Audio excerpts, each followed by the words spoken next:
for what's the best way to announce your layoff news, you are in the right place. If you're here for something else, I'm sorry to disappoint you, but this is going to be an awesome conversation as my co-host will have a lot of tea to spill on this, I know. Oh, the room is filling up. Hi, everyone. I am Mita Malik. Thanks for being part of my community. I have a book that's out right now, Reimagine Inclusion. Go check it out. It made the Wall Street Journal and USA Today bestseller list. I also have a podcast called Brown Table Talk with my friend DC Marshall, where we talk about how women of color can go from surviving to thriving in their workplaces and how allies can help. I'm a mom and I love doing weekly audio rooms with friends and thought leaders. And today I have someone who I've gotten to know actually through the power of LinkedIn, Sweta. But I am going to do my personal introduction and turn it over to you to tell everyone what you do and what your passion is. And we met on this platform, as my friend Callie Schweitzer says, LinkedIn is such a platform of generosity. I think we've known each other for a few years now, and you just consistently show up in my comments with such positivity, such insights. I would say, as my friend Jill says, candor with care. You're very candid but kind, which is what we always strive to do. And just really appreciate your content and being back again with me. I think this is our third audio room. So over to you, my friend, and thanks for being here. Oh, thank you so much. That was such a beautiful introduction. I'm a layoff survivor, by the way. I was working in the banking industry for more than 12 years, and I was gone in 1 minute over the phone. That happened in 2017. So that made me think about everything that I'd done throughout my life. And now I'm back on the other side, transforming immigrants' journey, career, and branding. Based on my lived experience as someone who was an immigrant in Canada a long time ago. And these layoff journey impacts people of color, people like me. It impacts us as a woman a lot more than any people out there. And today we're going to talk about how do you bounce back without feeling miserable, and things that should have done and I didn't do it. And obviously that comes with the privileges, and we're going to talk about it. What's a strategic way to announce without actually thanking anyone if you don't want to thank anyone? A way that recruiters are going to go back and search us on a social media from the branding perspective, and you don't want to sound miserable as well. So we're going to talk about those strategies, and I know Mita has so much knowledge in there too, because she's a layoff survivor as well. Look at this. I love surrounding myself. I bring people who are smarter than me. Level setting again. What's the best way to announce your layoff news? So it is, only 2 weeks into February, not even. It's 2024, and the layoffs have come fast and furiously. I have friends, people close to me who have been laid off. I have been laid off twice in my career, but this year has been really tough. And so I want to get your take on this hot tea. People deciding to share their layoff news by recording the layoff conversation. And particularly, we're referencing the woman who works at a tech company. The video goes viral on TikTok. She's picked up by a bunch of outlets. Why do you think that people are doing this? Why do you think that people are recording their layoff conversations? Are we just fed up? I think so. First and foremost, I think it does. Let me address this. That does come with the privilege where you are as well. And kudos to people who are doing it, right? And I'm not going to judge anyone. You do you at the end of the day. But I think let's go back to the root cause on it. Employers are controlling the narratives when they are exiting the staff members, whatever it is. It could be related with a KPI or restructuring. We have had enough of it, and we are not trusting the bad bosses out there. I do believe that people are doing it to protect themselves, just in case if they have to show it as evidence. Look, I was great and this was really wrongful terminations. Let's be very real. Employers can terminate your contract anytime they want to, as long as there's a severance and notice period, right? And obviously there's other reasoning behind it. So when people are recording it, it's good for us to see it. Now we know the true color of these top employers, the skeletons right there that we've never seen it. So kudos to those people who are doing it, because now they're telling us, hey, top employers have skeletons. What do you think? Well, listen, I like what you said about the privilege piece, because Dee and I recorded a episode at Brown Table Talk. Go check it out. I think it was last week or the week before, where we talked about, why are people recording layoffs? Should people record layoffs? But I'm going to tell you, me being who I am, I don't have the privilege to do that and think I'm going to work again. I'm hesitant to do that and think that I would be able to find gainful employment again. And so that's just my point of view. I also would say in the US, check my friends if you're wherever you are in the world, like there's a thing called consent. I'm not a lawyer, but when you're recording people, in some states you have to have consent. Can you share, Sweta, what you remember about your layoff conversation and what you wish leaders had done differently? You started a little bit in the intro that you are a layoff survivor, but what do you remember? For that day, I was working from home. I got the text messages from people who were let go before me on that day, almost nine people.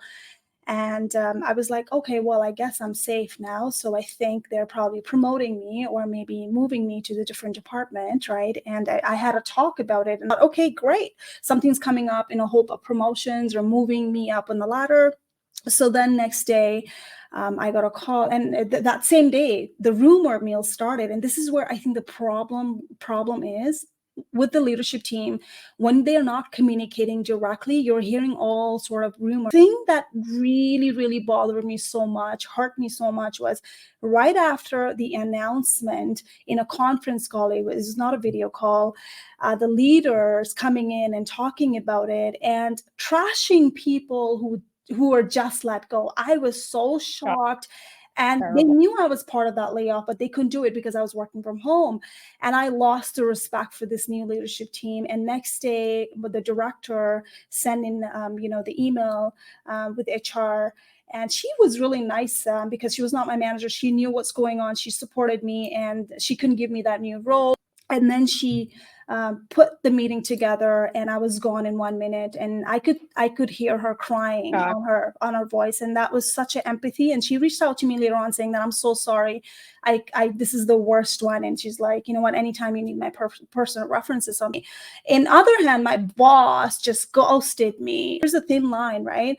Yes, you Right. want to talk about it, but then you have to make sure that when you exit those people, who are high performer, whatever it is, have the dignity to touch base on it. Don't ghost them. And that's what I felt. And it was not done the right way by my direct boss. Lives the bitter taste and layoff survivor's journey is, hey, at least I worked there for 12 years. 1 minute really Right. didn't even have a guts to just say thank you and we can do something else. Like my boss could have done that. So I think employer branding starts at exit. I truly think that, because we're going to be the one who's going to refer whether you want to work there or not. You got to have that employer branding in place. It's not how you say things, it's how you exit the people during Right. the restructuring process.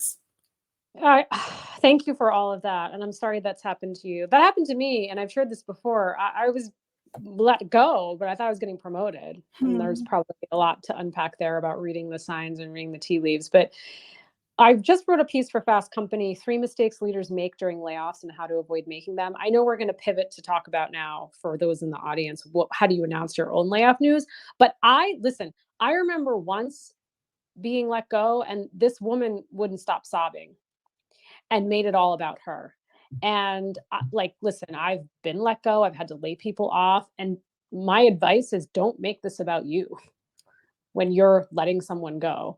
Just don't make it about you. You need to process that survivor guilt and anything else you're feeling somewhere else and not with that person. How do you announce your layoff? Like, what's your advice? I know you work with a lot of clients, and by the way, she is open for business. So go follow her and DM her. Check out her website if you're interested in some more help and support on this.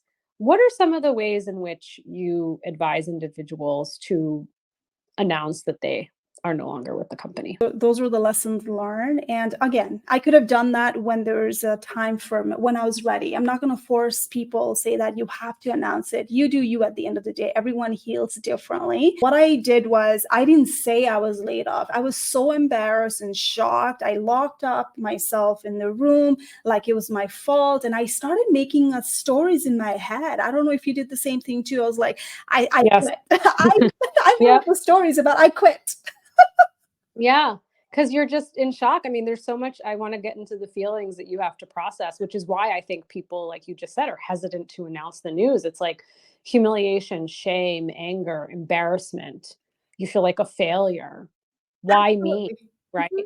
Why not someone else? Did I? And then you start to rewind the last like month or maybe 2 months, and you're like trying to put together like detective, like the pieces of where did this go wrong? And I'm going to say, like, in some of these instances, you look at Google, and maybe there are friends from the audience there who have worked there, but I read an article where, and I cited the article in my piece, like after 22 years of working at Google, this engineer was notified by email that he was no longer with the company.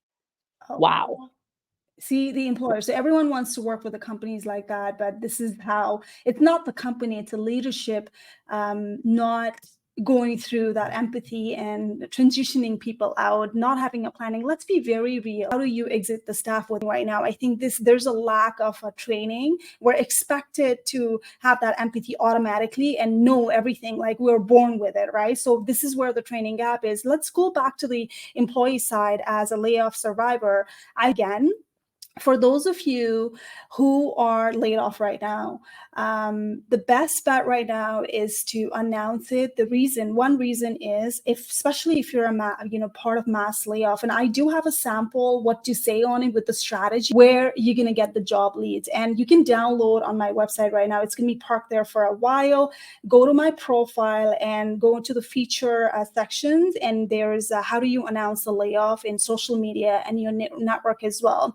And this is exactly what I did for my internal network, where I wanted to reactivate that relationship. It's so easy to reactivate those relationships. And first people that I went out was people who were laid off before. And I had every right to do that because I reached out to them when they were laid off. So, I know people started ghosting. People existing network were like it was my fault, and they didn't want to associate with us, right? I felt exactly the same thing. So if someone is laid off, please make sure you reach out to them if you're close enough on it, because you never know when you're going to be, replaceable too. So I had that strategy. I started sending out the very crafted message as a job lead. Now, if you want to announce on LinkedIn, this is a great strategy right now, because LinkedIn is featuring your layoff post. And when that happens, and LinkedIn feature item on layoff tracker, especially if in Canada, their LinkedIn editors are looking for it, you might get some job leads. And when you do that, do with the strategy, put the keywords, and I have a strategy in my profile, go and download it right now. Keywords, what industry, be clear on what you want, what industry, what's the title, and the hard skills, right? And what have you done that they need you right now? And honestly, a lot of people are getting job leads by announcing. You do not want to lose that momentum right now when you are in media. Your company specialties in media, take full advantage of it. I wish I had done that. I love that. But before I'm accused of fake news, let me make sure that I read this to you. Google recently made headlines, not just for announcing layoffs, but also for choosing to rely on email to notify employees that they were no longer with the company. They sent an early morning email, then locked employees out of the company's systems and disabled security badges. Former Google engineer Jeremy Jocelyn tweeted, "It's hard for me to believe that after 20 years at Google, I unexpectedly find out about my last day via an email." What a slap in the face. There you go. Oof. And this is why Wow. people are recording Meeta. And then companies Yeah. are really afraid of, if you're a good boss, honestly, if you have the empathy, if you have a right strategy and exit plan, you never have to worry about whether you're recorded or not. Do better, Yes. even if no one is watching. And so why are you afraid of being recorded if you're so good at what you do in a leadership way, right? With the empathy. This is why people are struggling and sending email. They're like, we'd rather not deal with the backlash because people are recording. Same people are recording because they are not trusting the system anymore.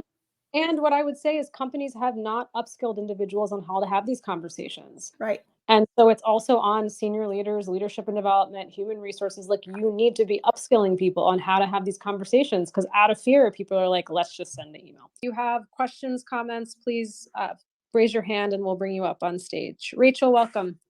Hi, thank you so much. And Meeta, I know that we just met in December, but I came across your podcast episode on this same exact thing. So I'm just going to give a shout out and recommend that to anybody who, like me, is what I'm calling the in-between. I was laid off. I did have a very good experience with mine. I knew it was coming. I authentically believe it is a gift for me to pivot in my career. And given that I've been working for over 25 years, I am in a privileged position to not have to hustle to return.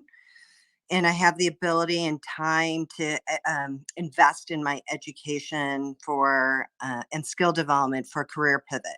So I don't know if anyone else listening is in that position. um, it is a very privileged one, but the topic is very relevant because how I position it is still very relevant. And one of the people I'm having trouble positioning it to, honestly, is my mother. So my mother and father immigrated when I was just before I was born, and she hustled. My mother worked the night shift and then watched the 3 children during the day. And so every time I speak to her, she's asking me how my job search is going. She does not understand.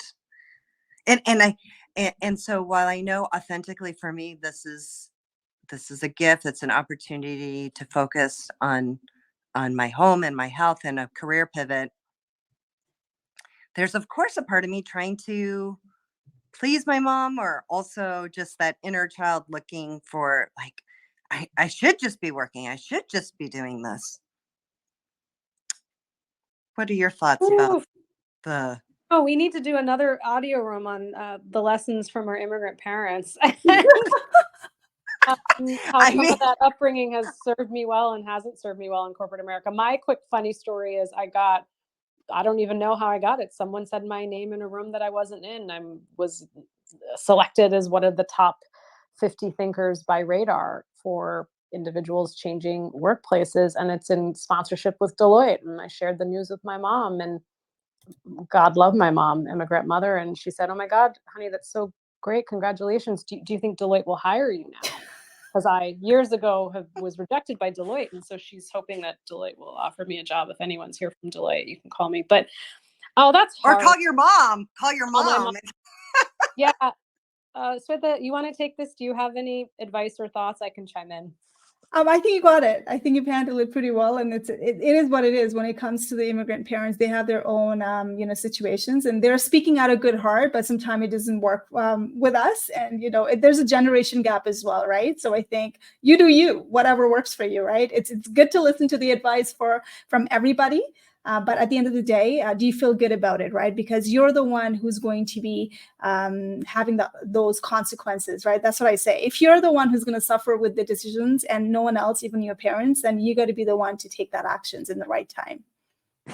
I love that. And the last thing I would say is don't live a life that someone else wants you to live. There you go. The life that you're on the path to live. And it sounds like you are on that path. And so too often in my life, I've spent myself comparing myself to others or listening to other people's feedback and advice, and particularly family, and particularly being of South Asian descent and of that community.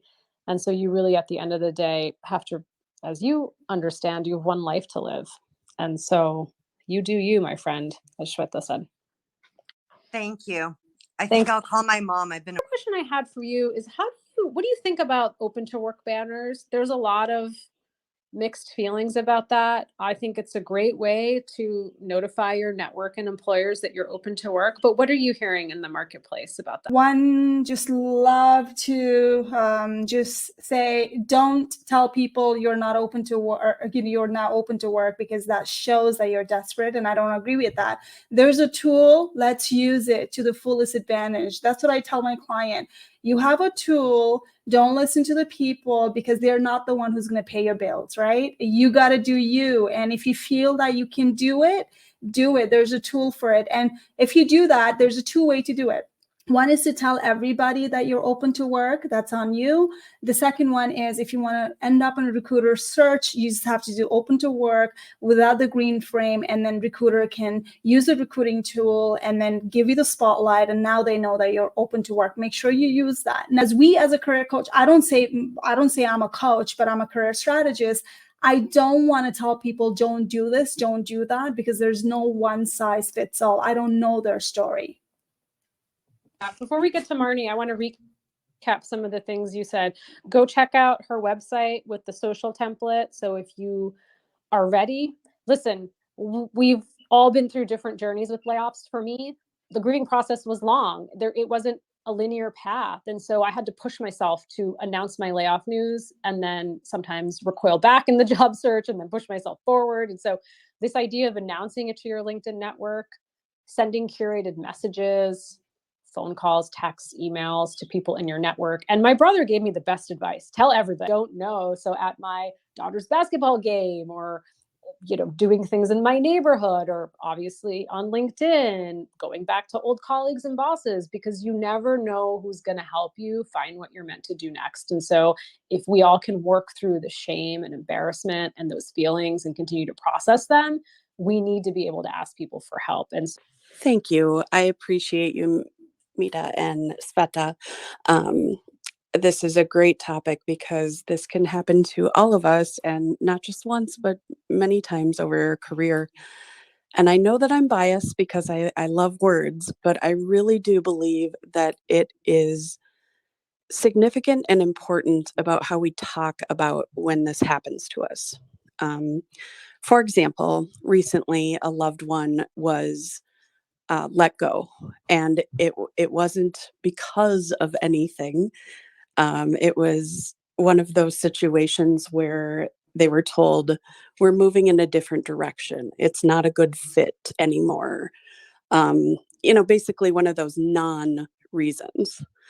And, it's a right to work state. It is what it is, but it nonetheless feels awful. And so this person was coming away from this saying, I've been fired, feeling like I've been terminated. I've been, it's just so threatening. It's so harsh. And I tried to sit down with them and say, you were let go. You were let go and you don't know why. But saying fired over and over again, I think just does not help anything. It doesn't help the situation for you. And it has a different connotation, right? I love that. Okay. I want to say thank you, Mita and Sweta, for doing this. And actually, I was laid off 2 weeks ago for the first time in 32 years working in United States. I'm actually an immigrant from Chile. I knew it was going to happen because my company restructured and moved to Arkansas for the transition. So I stay as a loyal person that I am, and my work ethic and the way I grew up. And my parents, they're 74 and they're still alive, and they told me, you're doing the right thing. Just keep going and doing the best. But I know that layoff for me was a blessing more than a curse. And I have the best attitude. I just want to do great. And I know I will do great anywhere I go because I have the positive attitude. And I've been posting in LinkedIn, but this came out to them this morning. And I thank you guys for doing this, because a lot of people struggle. And I was struggling myself. But And on, you inspire me. Thank you. Thank you for sharing that. Thank you, Sweta, Laura. I could totally relate. My husband was laid off in the States, and he was an H-1B, and then we had to move to Canada with the PR, luckily. I hear you, I feel for you, and life of immigrants are changing because of layoff, how it's done as well. There are so many things. Now, also, you can download How Do You Announce the Layoff, and there are layoff survival guide. And a lot of people are really ashamed, including me, when I had a career gap. So I teach you how to write the resume with the showcasing the gap, how to own the gap, how to talk about yourself in an interview as well. So those are all jam-packed on my newsletter next time when it's hitting in. Also my layoff guide. Go onto my feature item right now on LinkedIn and download it. That's yours. Please announce your layoff with a strategy in a hope of getting a job leads. And I know, listen, they took your title, not your brains and skills, and we got this. Wow. Thank you so much. I wish I had met you 10 years ago, but I know you now. Thank you for being here. I hope you'll come back for another audio room with me, you on stage. Thanks, everyone. Have a Thanks, great rest. everyone. Thanks, Mita. Bye-bye.